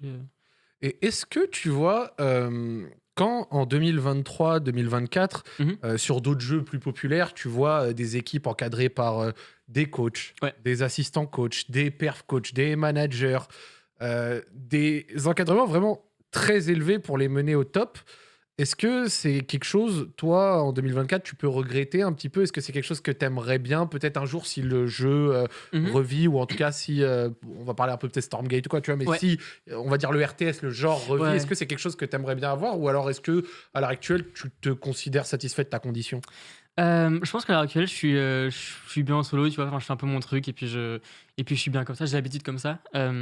Mais je pense que ça pourrait clairement être bénéfique d'avoir un coach qui suit tous les matchs de tous les autres joueurs et qui donne plein d'infos. Je pense que ça pourrait clairement être bénéfique. Qui vient de donner des stats, qui vient Ouais, c'est t'encadrer ça. un Je peu? pense que ça peut toujours aider, tu vois. Mais à l'heure actuelle, je dirais pas que je regrette de pas avoir de coach ou quoi, parce que je suis bien en solo et puis moi, ça me convient comme ça. C'est tranquille. Ouais. Ouais, j'ai l'impression que t'as toujours connu que ça aussi. C'est ça, j'ai pas vraiment connu ce côté, vraiment équipe avec un coach, un truc. Et quels sont les joueurs qui t'ont grandement inspiré quand t'étais peut-être un peu plus jeune ou même maintenant, genre si tu peux en citer, Ouais. allez, on va dire trois joueurs. À l'époque, quand j'ai commencé à jouer, il y avait 2 joueurs que j'aimais particulièrement bien, je dirais. C'est Marine King et Maru, 2 joueurs coréens, tous les 2 Terran, Des monstres. des monstres. Peut-être aussi ceux qui m'ont un peu inspiré aussi à jouer Terran. Puis par la suite, il pourrait y avoir déjà aussi un joueur qui était anciennement Liquid. Euh, et puis quelques années après, et puis même encore maintenant, je dirais qu'un joueur que j'aime beaucoup, c'est Cure. Ok. Un joueur qui est aussi Team Liquid à l'heure actuelle, un Terran que j'aime beaucoup et puis que je trouve très inspirant. C'est-à-dire que sa façon de jouer, il a toujours des plans de jeu assez simples dans une certaine mesure, et puis assez solides. Et puis t'as l'impression qu'il fait tout bien, genre il fait pas des trucs de fou, mais il les fait trop bien. Ok. Et c'est très inspirant. Enfin, moi, j'aime beaucoup comment il joue. Et je m'inspire beaucoup de ça. Et puis, je m'assure aussi un peu de ses openings, enfin ses ouvertures. Et en plus, si j'ai pas de bêtises, il y avait un autre Terran qui était fort à l'époque, MVP, un truc comme ça. MVP, ouais. Ça j'étais un peu moins fan. Je sais pas pourquoi, mais ouais, j'étais un peu moins fan. Mais ouais, il était très fort aussi à l'époque, ouais. En plus, les Une Coréens, grosse. ils avaient direct des surnoms, l'empereur, Ouais. le monstre, le démon. Ouais, c'est trop fort. C'est trop fort. Ils sont forts sur ça. Alors, pour ceux qui demandent, parce que j'en vois quelques-uns dans le chat qui Ouais. demandent qu'est-ce que c'est SC2. SC2, c'est StarCraft 2. Voilà, c'est un jeu RTS, voilà. Et j'ai en face de moi un joueur professionnel français qui est très, très, très fort dans la discipline et qui nous parle de sa carrière. Et en plus, vous arrivez au bon moment parce qu'on va passer sur peut-être la tranche la plus intéressante, je pense, de cette émission. Donc, bienvenue, installez-vous confortablement. Et dédicace à TKL qui est dans le chat, j'ai oublié de le faire tout à l'heure. Petit cœur sur toi, mon gars. 2020. C'est une année un peu charnière pour toi. Tu rejoins Team Liquid Mhm. et tu obtiens également le baccalauréat, période Covid-19 et tout. Est-ce que ça a été une période de grand changement pour toi, pour la scène StarCraft 2 C'était comment 2020, je pense que c'était un grand changement pour moi parce que c'est le moment où je suis passé à plein temps et que j'ai fini mon bac, je suis passé à plein temps. Et je pense que le moment où je suis passé à plein temps sur le jeu, c'est vraiment le moment où j'ai progressé enfin, très clairement et assez nettement à ce moment-là où j'avais plus vraiment besoin d'avoir en tête les cours, le bac, Ouais. les trucs qui sont un peu stressants, Là, t'es que sur pèse ça. un peu. Là, j'étais full focus et puis j'étais aussi hyper motivé parce que forcément, passage full time, je me suis dit, bon, bah, c'est bon, maintenant je peux me lancer à plein temps sur le jeu et je suis hyper motivé. Et je pense que cette motivation, plus le fait de pouvoir me consacrer à plein temps uniquement à StarCraft, ouais, ça a fait que j'ai beaucoup progressé à ce moment-là. Je pense que c'est le moment de ma carrière où j'ai le plus progressé à ce moment-là. Ouais. Est-ce que le fait que c'était full en ligne, du coup, à ce moment-là, Mhm. avec Covid, Avec confinement, Covid et tout, nanana, machin, ouais. on va pas refaire l'histoire, ça t'a dérangé ou c'était OK pour un petit jeune comme ça là qui commence pro à plein Ouais. temps? Pour moi, franchement, c'était OK. J'avais toujours un peu cette petite déception de ne pas pouvoir à ce moment-là aller en event et partir et aller jouer des tournois sur place avec un public et tout ça. Mais j'ai quand même bien vécu le truc et j'avais des bons résultats à ce moment-là en ligne. Et c'est le moment où j'ai un peu explosé sur la scène, si on peut dire ça comme ça. Donc pour moi, c'est une période que j'ai bien vécue quand même. Où je me suis beaucoup entraîné parce que forcément Covid, T'as que ça on à reste faire. chez soi, j'ai pas grand chose à faire à part m'entraîner, donc je joue beaucoup et puis je m'améliore beaucoup à ce moment-là. Ouais. Magnifique. Il y a quelqu'un qui dit j'ai un lien avec sa POV bien déter au bon Clem, on voit comment ça clique vite. Coca, tu peux l'envoyer en DM à un modo sur le chat, peut-être Hugo, tu vois, et ils pourront le passer. Tout ce qui peut servir à animer et à montrer quelques Ouais. images, je suis preneur. Donc n'hésitez pas, même la régie, à envoyer des images et tout, c'est très cool. Comment elle s'est faite ta signature avec Team Liquid? Pourquoi cette équipe en particulier? T'avais eu d'autres offres? C'était comment à ce moment-là? Genre, comment alors, s'est j'avais dessinée mon- l'opportunité? Ouais, alors j'avais mon équipe d'avant Team Liquid, qui s'appelait Infinity Gaming, qui était en train de disband et de fermer quoi. Tous les joueurs partaient machin. Et à ce moment-là, je me suis retrouvé sans équipe. Et c'était juste avant mon passage full time. Je me suis dit bon, je vais tenter de contacter. À l'époque, c'était TLO qui était chez Liquid, donc un ancien joueur de StarCraft qui bossait chez Liquid à ce moment-là. Ouais. Je me suis dit, je vais tenter de le contacter et puis lui demander si Liquid il chercherait pas des joueurs, enfin tu vois, si je pouvais. Enfin, ouais, j'ai un peu demandé, puis j'ai un peu parlé de ça. Et tout de suite, il m'a dit on serait éventuellement intéressé. on va revenir vers toi, machin. Et moi, à ce moment-là, je me suis dit, mais dans ma tête, je m'attendais à me prendre un gros nom, tu vois. Ouais. Et Le j'étais fait en que ce mode, soit peut-être le possible. fait que ce soit peut-être possible, je me suis dit, mais enfin, déjà, c'est déjà fou, tu vois. Pour moi, c'est déjà fou à ce moment-là. Euh, et par la suite, ouais, voilà, il m'a envoyé le contrat, le truc. J'étais en mode, enfin, j'y crois pas, tu vois. Enfin, pour moi, c'était pas. Je m'attendais pas déjà. Signer sur enfin, un contrat avec une équipe comme ça, je m'attendais pas vraiment. Et ouais, c'est une première pour moi d'être dans une aussi grosse structure. En plus, si j'ai pas de bêtises, Team Liquid, c'est un gros site, un gros hub de la communauté StarCraft Bah, 2 clairement. pendant plusieurs années. C'est pour ça qu'il y a aussi un côté un peu prestigieux pour C'est ça. ça, et puis ils ont commencé sur StarCraft aussi, la Team Liquid, donc je pense qu'ils tiennent aussi à leur roster SC2, et c'est un truc qui leur tient à cœur. Et moi, j'ai signé chez Liquid, enfin, vraiment, je me suis dit, mais c'est fou, quoi. Pour moi, c'est vraiment fou. 4 ans plus tard, t'es toujours sur le même contrat, t'as re-signé depuis. C'est comment, c'est quoi la situation? Ouais, j'ai re-signé depuis. J'avais re-signé depuis. Bah, j'ai re-signé déjà une fois il y a 1 an ou 2, et là, j'ai re-signé aussi récemment. Ah, récemment? Ouais, j'ai Combien de re-signé temps? pour 2 ans. Magnifique. Donc t'es chez TL jusqu'à 2025, C'est 26? ça, exactement. Putain, c'est bien beau. Trop cool. On a la vidéo de Coca, et pour ceux qui demandent c'est quoi StarCraft 2 et la POV de notre ami Clem, oui, ça va très vite. Vas-y, tu sais quoi, tu peux nous décrire ce que tu fais là, vas-y. Explique aux gens. Donc voilà, là, moi, je joue Terran, comme j'avais expliqué plus tôt, et je suis contre un Protoss. Donc là, c'est un Protoss allemand qui s'appelle Showtime. Et là, c'est un peu en milieu de partie, donc on voit, c'est peut-être 9 minutes dans la partie. Ouais, c'est ça. Et du coup, là, ça prend donc il y a une carte, il y a une map, j'ai des unités. Donc là, je prends un peu le contrôle sur la carte. J'ai des unités un peu partout. Ouais. Et je contrôle un peu tout ça. Mais ouais, ça va. Ça va vite. Ouais. C'est aussi un côté que j'aime beaucoup dans StarCraft, tu vois, c'est le côté vitesse, c'est le côté très mécanique, ça j'aime beaucoup. Ouais, bah bien sûr. Là, tu fais quoi? Tu survoles sa base un peu? Là, je survole et là, je tente d'aller ce qu'on appelle harass un peu son économie. C'est-à-dire que on a une économie, on a des ouvriers, et là, je tente d'aller un peu ralentir son économie et de le distraire, de le distraire aussi un peu en attendant. Mais ouais, la petite POV, les gens ont bien aimé d'ailleurs la petite POV, j'étais content. Ah, elle est dingue. Hein. Et ça te demande combien, genre, d'APM? Tu m'étonnes qu'au bout de 4 heures, tu nous dises que t'es mort, gros. Si pendant 4 heures, tu joues comme ça, mais comment t'es pas mort avant 4 heures même? C'est dingue. Ouais, je dirais que niveau action par minute, on est sur peut-être 300-350, je pense. Un truc comme ça. Eh bah écoute, tu l'as gagné cette game? J'ai gagné, ouais, j'ai gagné. Est-ce qu'il y a la fin de la game? Pitié, mettez la fin de la game. Genre s'il y a le dernier team fight, un truc comme ça, enfin le dernier fight, pardon. Parce que s'il y a, j'ai bien envie de le voir, histoire Ouais, de ouais. Coca, parce que mec, t'as POV. Ouais, ça va vite, ouais. C'est une folie, hein. Est-ce que t'as, peut-être en attendant qu'il trouve la fin de la game, t'as peut-être déjà eu, comme certains joueurs StarCraft 2, des soucis, peut-être, tu sais, canal carpien, la main, tout ça. Je crois qu'il y avait un joueur, justement, allemand à l'époque, ou Grubby, je crois, un truc comme ça, il avait eu ça. Ouais. Oh, tiens, on a la fin et tu peux répondre en même temps. Ok, alors on a fait la game. Moi, niveau canal carpien, un truc comme ça, j'étais assez épargné là-dessus. J'ai jamais vraiment eu de problème, Ok. à part éventuellement un poignet un peu tendu pendant quelques jours, mais enfin, à part ça, rien de vraiment problématique ni embêtant. Parce que ces soucis-là, c'est le classique des pros SC2, si je dis ça, pas de c'est bêtises. vraiment classique. Je pense que ça arrivait plus avant encore. Et maintenant, les joueurs font un peu plus gaffe. Maintenant, t'as un peu les gens savent comment éviter au maximum à la fin de la game. GG. Magnifique. Je pense que maintenant les joueurs savent un peu comment éviter ce genre de problème, ou en tout cas limiter qu'on appelle ça, les étirements des poignets, des bras, des trucs. Et puis la position aussi. C'est-à-dire qu'il y a des joueurs, surtout il y a 10 ans ou quoi, qui jouaient, ils avaient des positions désastreuses. Ouais. Tu dis forcément, tu joues comme ça 10 heures par jour. Ça peut Assis que mal sur se une passer, chaise à tu la vois. zeub comme Ils avaient ça. le poignet complètement ouais, voilà, tordu, ça peut pas être bien, tu vois. Je pense que maintenant les gens font beaucoup plus attention à leur position, et ils savent que c'est un danger, que ça peut arriver.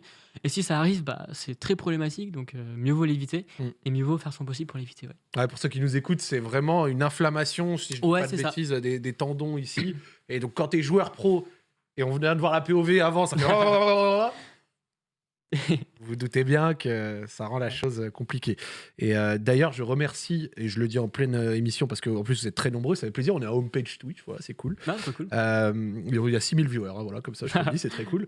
Je remercie Comeback TV et Coca, Funka et toutes les personnes qui m'ont aidé déjà à mettre en place cette émission et qui, vous voyez, animent le chat, envoient des liens et tout, et rendent le tout très cool. La communauté StarCraft 2, vous êtes vraiment des rois, parce que rien qu'en annonçant l'émission, bah, j'ai vu un engouement et tout. Et c'est très bien, tu vois. Moi, je suis plus dans la mentale comme forcément avant où j'essayais, tu vois, d'envoyer vraiment que des émissions peut-être avec des gros noms et tout. C'est très cool à des moments de recevoir d'autres types d'invités qui changent, qui sont pas forcément les trucs les plus mainstream et tout. Et ça me fait chaud au cœur. Donc franchement, déjà merci Clem et Ah, ça merci fait à, très plaisir, à merci tous les gars. Et TKL, bien évidemment. J'ai failli.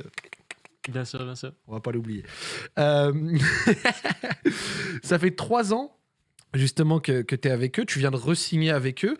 Est-ce que tu aimerais voir une grosse structure FR peut-être un jour se lancer ou relancer sur le jeu? Est-ce que toi un jour ça pourrait te parler tout en respectant le fait que tu es Team Liquid, mais est-ce que toi ça te parlerait peut-être un jour de représenter une équipe FR sur StarCraft? Peut-être un jour ça pourrait être sympa forcément de représenter une équipe FR, mais après pour le moment je suis très bien chez Liquid et ça me convient très bien comme ça. Mais peut-être un jour ça pourrait être sympa forcément, le côté team française, c'est un choix à côté sympa, ouais, forcément. En 2020, tu as enchaîné les bonnes performances. Tu as parlé de Marou juste avant. Tu es arrivé justement en demi-finale d'un tournoi qui s'appelle le King of Battles. Voilà, où en demi-finale, tu perds justement contre Marou. Apparemment, c'était vraiment un très gros tournoi où la performance était assez impressionnante. Est-ce que tu peux peut-être nous parler un peu de ce tournoi-là en particulier? Qu'est-ce que ça a fait d'être le seul Européen, peut-être face à beaucoup de Coréens lors de ce tournoi? C'était comment? Ce tournoi-là, pour le coup, j'ai pas des souvenirs hyper marqués de celui-là en particulier. Ouais.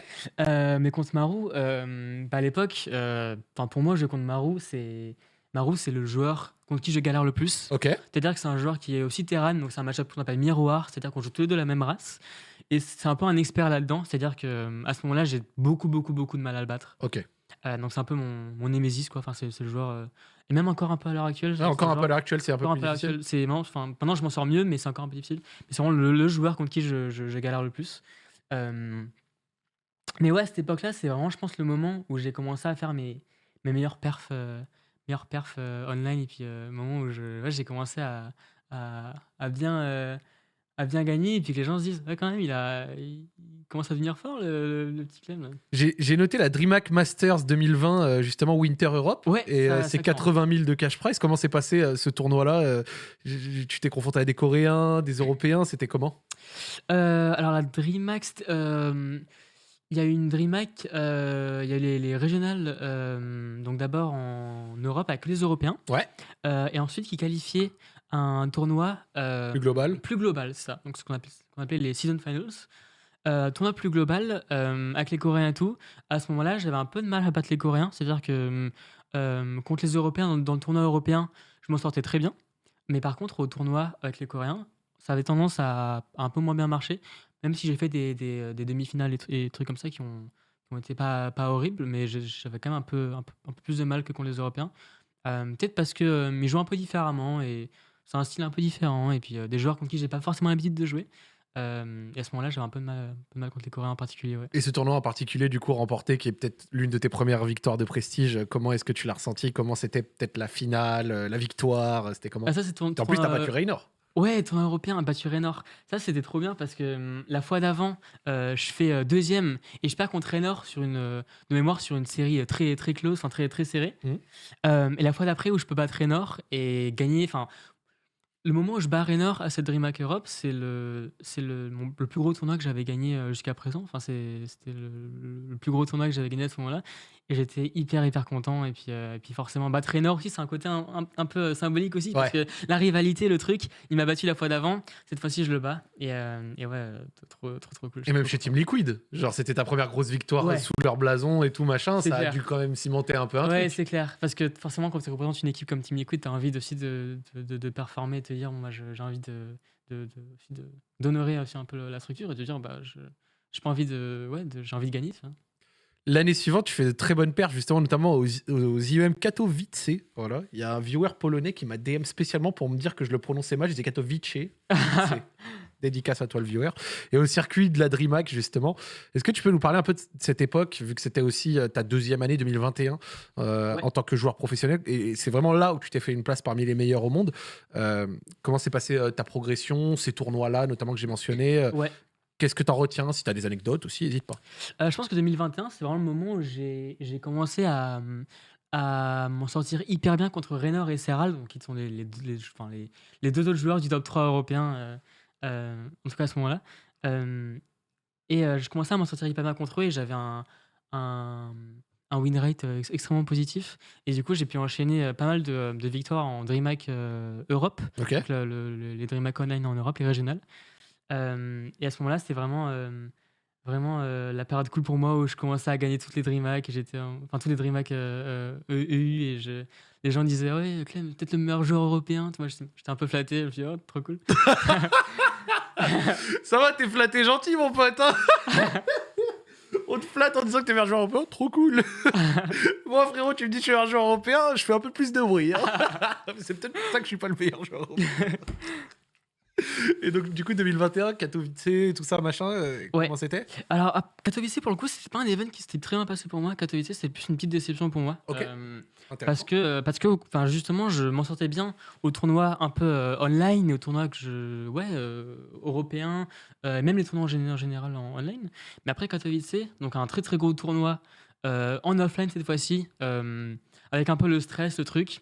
Ouais, je suis un peu passé à côté de Ouais, t'as un peu de choc? Ouais, un peu de choc, ouais. Un peu passé à côté de mon event cette fois-ci. Et donc un peu de déception forcément de ce côté-là. Mais bon, ça fait partie du truc aussi. Dans StarCraft, c'est quoi pour toi le plus important chez un joueur? C'est quoi les qualités les plus importantes, à ton sens? Je pense qu'il y en a beaucoup. Enfin, faut être un joueur assez complet forcément, parce qu'il faut être. Déjà, quand tu joues un tournoi offline, faut pas être trop sujet au stress. Faut pas être. Je pense que je suis une personne qui a tendance à beaucoup stresser, même dans la vie en général. Je suis quelqu'un d'assez stressé, je pense. Et ça peut éventuellement se voir aussi un peu quand je joue en offline. Même si je pense que je me suis amélioré sur ce point-là depuis le temps, mais ouais, assez triste. Donc déjà, faut être assez calme et puis pas trop perdre ses moyens quand on joue en offline. Et surtout devant un public sur le stage, quoi. Enfin, ça peut être assez perturbant. Enfin, t'entends les gens qui applaudissent, qui truc, ça peut vite. C'est pas le même setup que quand t'es chez toi et tu t'es tout seul devant ton PC et t'es au calme à la maison. C'est assez différent. Mais sinon, après, comme qualité pour être un bon joueur de StarCraft, forcément, il faut être très bon mécaniquement, donc assez rapide, avoir beaucoup d'APM. Beaucoup. Du cerveau qui va très vite. Non, mais sinon, il faut être assez rapide, très bon mécaniquement, et puis forcément aussi un joueur assez complet, pas faire tout le temps la même chose, la variété, puis varier ses stratégies, c'est aussi une partie très importante, je pense, de la compétition sur StarCraft, on va dire. Sur ces 2 années très marquées par le online, justement 2020-2021, Ouais. et puis après derrière ça a un peu repris au niveau du offline et tout. Ouais. Quels souvenirs t'ont marqué en particulier? Parce qu'en fait, elles ont forgé tes premières années de joueur pro. Ouais, c'est clair. Ces 2 années en particulier, quels souvenirs t'en retires? Je pense que le meilleur souvenir que j'ai, c'est peut-être la première fois où je gagne la DreamHack online comme ça. J'arrive, je gagne, je suis trop content. Et puis je me rappelle de la dernière partie que j'ai.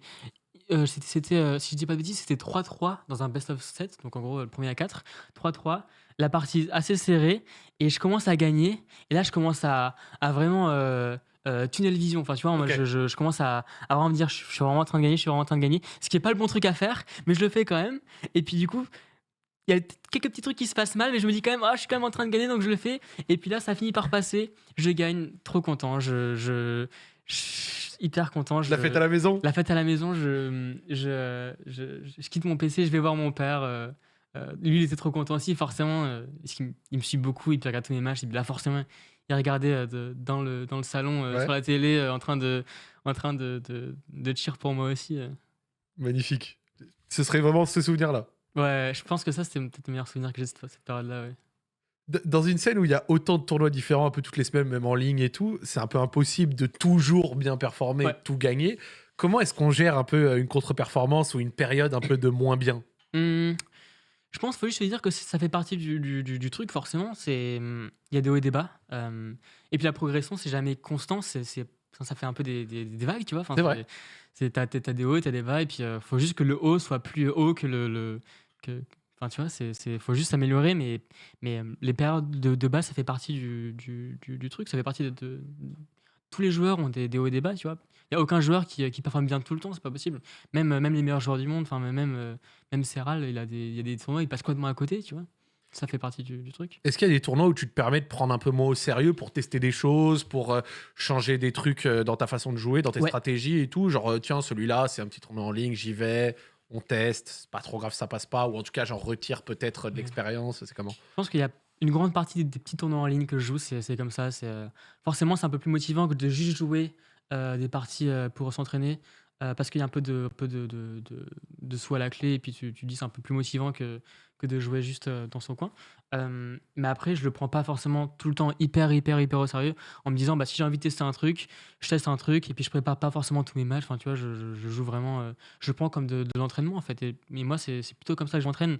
Jouer pas mal de petits tournois en ligne, c'est un truc qui me réussit pas mal à moi, je pense. À quel point tu regardes tes parties, tes victoires, tes défaites? Je pense que quand je perds, je me penche plutôt sur la défaite juste après avoir perdu. En général, je la regarde. Ça m'arrive de regarder après la VOD quelques jours plus tard, mais en général, c'est plus sur le moment même. Dès que je perds, À chaud? à chaud, je passe un petit moment, je regarde le replay et je regarde un peu ce qui s'est mal passé, et puis essayer d'en tirer une conclusion. Je pense que c'est vraiment le plus important, essayer de tirer quelque chose des défaites et se dire, bon voilà, ça s'est mal passé, du coup la prochaine fois je ferai mieux. C'est pas tout le temps aussi facile, mais c'est le but. Est-ce que 10 ans après, ça t'arrive encore de jouer juste pour le fun? Ou maintenant, si tu veux jouer pour le fun, tu vas jouer à autre chose, par exemple? Ah, c'est une bonne question, mais un peu les deux. C'est-à-dire que je joue encore à StarCraft pour le fun, et puis moi ça m'amuse beaucoup de jouer à StarCraft, tu vois, je kiffe le jeu. Mais je dirais que si je veux jouer vraiment pour le fun, je jouerais plutôt Protoss ou Zerg. C'est-à-dire pas la race que moi je joue habituellement. Ok. Donc peut-être l'équivalent sur League of Legends serait peut-être un ADC qui jouerait top ou mid-top éventuellement pour le fun. Euh, euh, du coup, mais ça m'amuse encore beaucoup, ouais. Et puis je kiffe encore le jeu. T'as encore la passion des Ouais, années après? clairement.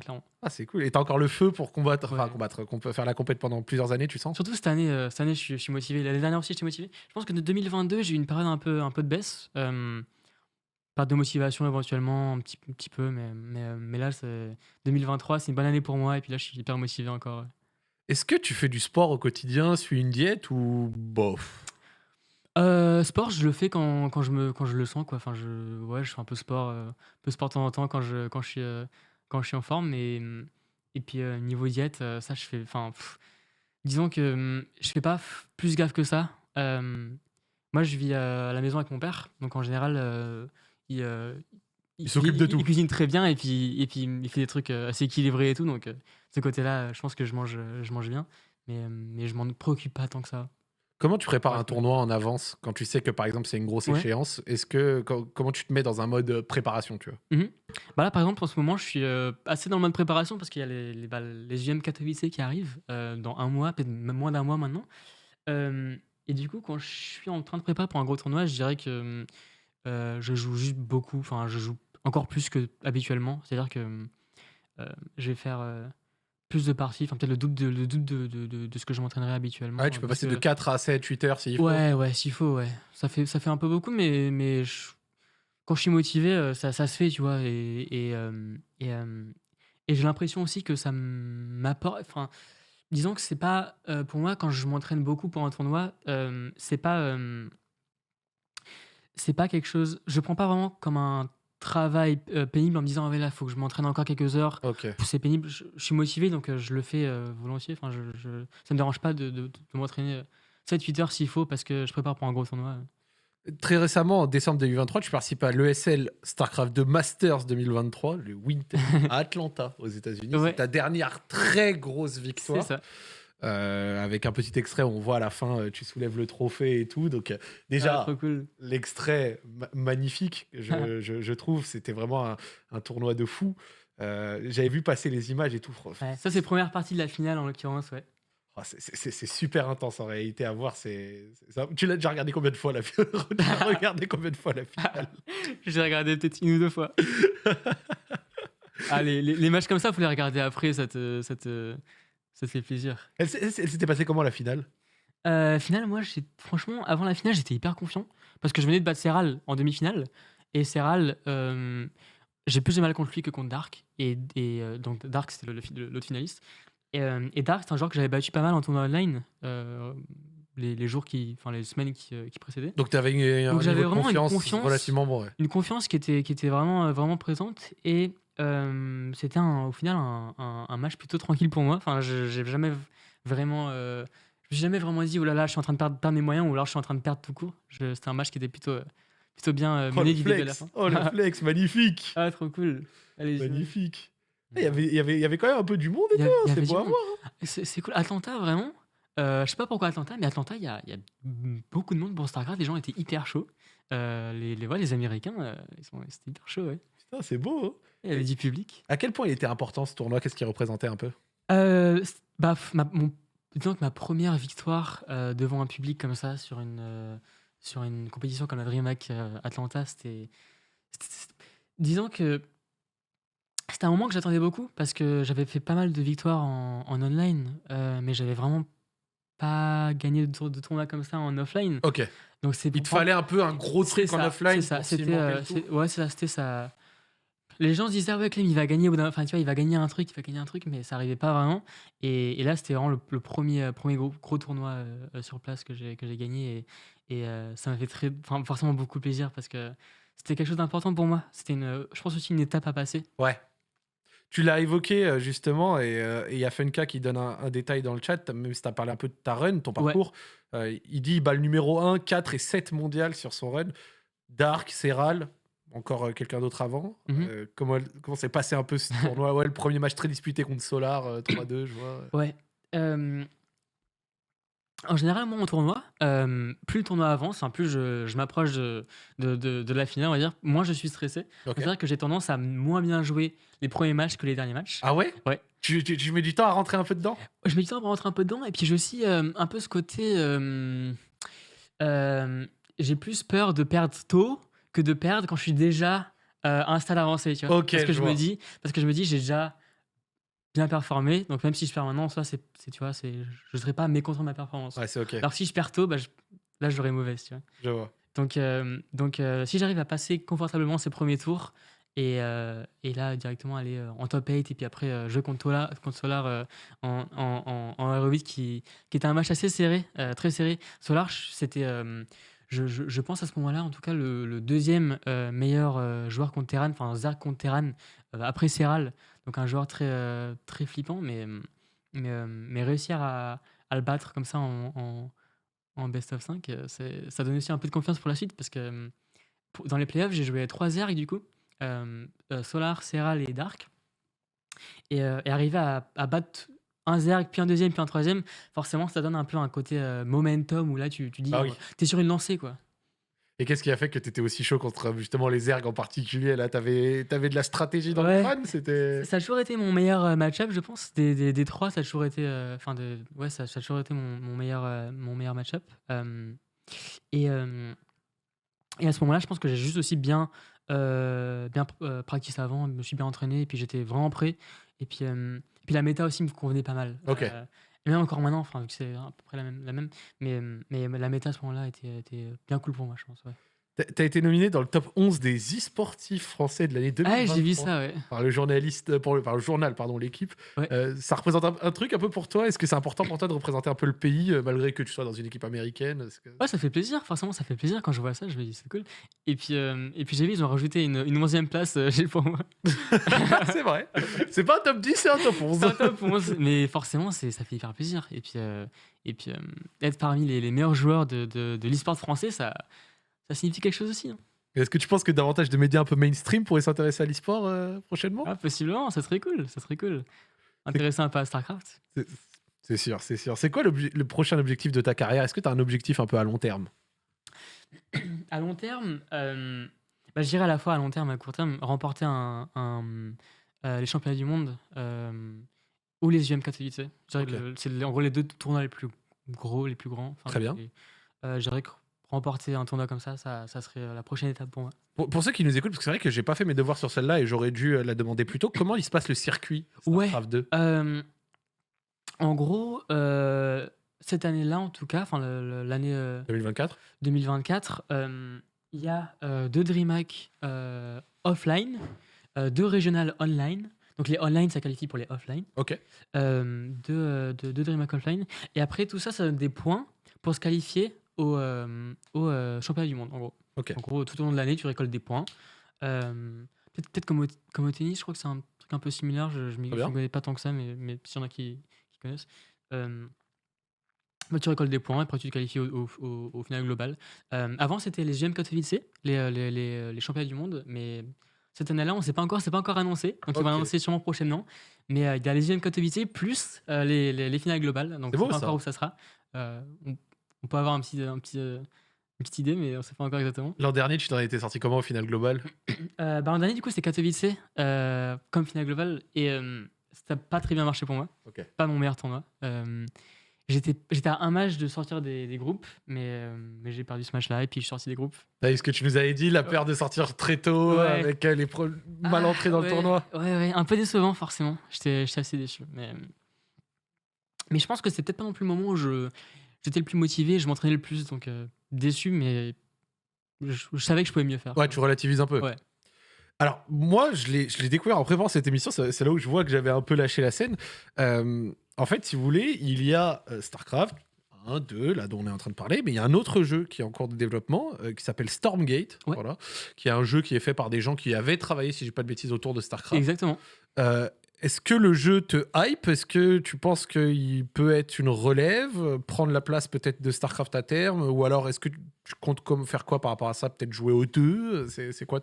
C'est très dur de savoir vraiment ce qui va se passer parce qu'on ne sait pas si le jeu sera bien. Enfin, je sais pas si j'aimerais bien. Enfin, je sais pas si le jeu me plaira. Ouais. Je sais pas encore s'il y aura des compétitions dessus. Enfin, c'est assez dur pour nous de savoir vraiment S'il y a quelques ce images qui pour va la se régie. passer. Ce qui va se passer de ce côté-là. Peut-être que StarCraft 2 continuera encore avec des tournois et des trucs. Donc peut-être que je jouerai encore à StarCraft 2. Après, il y a aussi d'autres RTS en développement, comme par exemple, je pense à un jeu qui s'appelle Zero Space, Ok. qui est aussi un peu sorte de je dirais peut-être un peu le concurrent de Stormgate. Enfin, c'est 2 RTS un peu en développement en ce moment, Très bien. qui est aussi hyper cool. Donc ce jeu-là, j'y joue un peu à l'alpha. C'est un jeu qui est hyper cool aussi. Donc T'avais apprécié? j'ai beaucoup apprécié. Ouais. Les sorties sont prévues pour quand à peu près? Il me semble fin les 2000. Ouais, ça c'est Stormgate du coup. Stormgate, je sais plus exactement. Zero Space, je dis pas de bêtises. Il me semble que c'est fin 2024 ou début 2025. Donc, Ok. c'est pas peut-être dans 1 an ou 2 quoi. Ça ressemble quand même pas mal à StarCraft. Ouais. C'est fait par les mêmes gens et je pense qu'ils veulent aussi un peu attirer le même public. C'est sûr. En tout cas, Est-ce que tu penses que ça pourrait éventuellement retoucher du grand public un petit peu ou ça peut être un peu compliqué?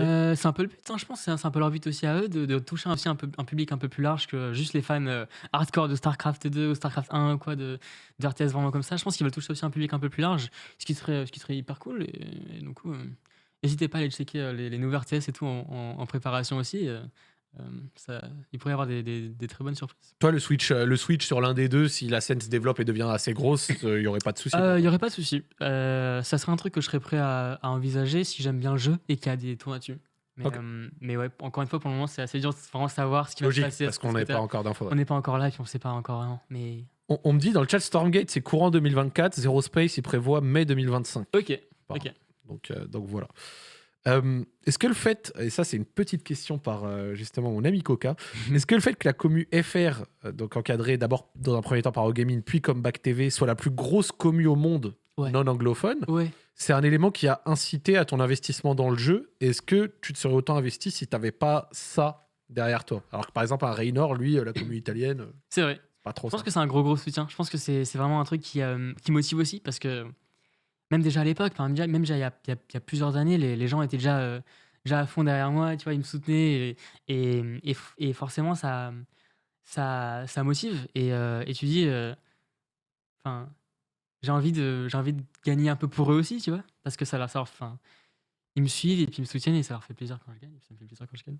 Qu'est-ce que tu dirais aux viewers pour les convier à peut-être essayer le jeu ou en tout cas à remotiver ceux qui depuis tout à l'heure dans le chat disent ça me donne envie d'en relancer une? Lancez-vous les gars, hein. Lancez-vous surtout si vous avez joué à StarCraft. Il y en a sûrement pas mal qui connaissaient déjà un petit peu et qui avaient déjà joué il y a éventuellement un peu longtemps et qui avaient pu retoucher au jeu. Lancez-vous, hein. Refaites quelques games et c'est vraiment fun. Et qu'est-ce que tu as prévu dans les prochains jours, semaines là? C'est Tryhard Katowice? Là, c'est plus Tryhard Katowice. Il y a aussi un petit bootcamp avec Team Liquid avant Katowice. Donc, en gros, je vais aller à Amsterdam peut-être une semaine avant Katowice. Ok, d'avoir Et le co aux après, Pays-Bas, ça? Ouais, c'est ça, ECO Pays-Bas. Et après, directement de Amsterdam. Enfin, c'est Utrecht, mais c'est à côté d'Amsterdam. Directement de là-bas à Katowice pour avoir petite période où on peut s'entraîner un peu en équipe. Et puis, ouais, voilà. C'est qui les autres membres? Euh, les autres membres qui seront là-bas, il y a Mana, donc maintenant il est aussi manager, mais c'est aussi un ancien joueur, et Ouais. puis il est encore joueur à l'heure actuelle. Un joueur qui s'appelle Skillous aussi, qui est un jeune joueur, pareil, doit avoir 1 an de plus que moi, et puis il est aussi très très bon. Et puis Eliezer, un joueur polonais, excellent aussi, joueur polonais, quelques années de plus. Et ce qui est cool, c'est qu'on a, non, chez Liquid, on a un très bon terrain qui est Cure. Bon, il sera pas là malheureusement au bootcamp, mais je peux quand même m'entraîner avec lui en ligne et tout. On a un très bon terrain, on a des très bons protos et des très bons ergs. Ok. Ce qui fait Donc que c'est varié, ouais. c'est varié. Donc si je veux m'entraîner avec les Liquid contre des autres joueurs, ben, n'importe quel match-up, j'aurai tout le temps un joueur avec qui m'entraîner. Donc ça, c'est aussi un truc qui est assez cool. Est-ce que, pour terminer, tu aurais peut-être une recommandation ou deux pour ceux qui nous écoutent de choses que tu écoutes, lis, vois en ce moment? Donc ça peut être une musique, un film, un livre que tu as lu, un créateur de contenu que tu suis, une série, peu importe, un anime.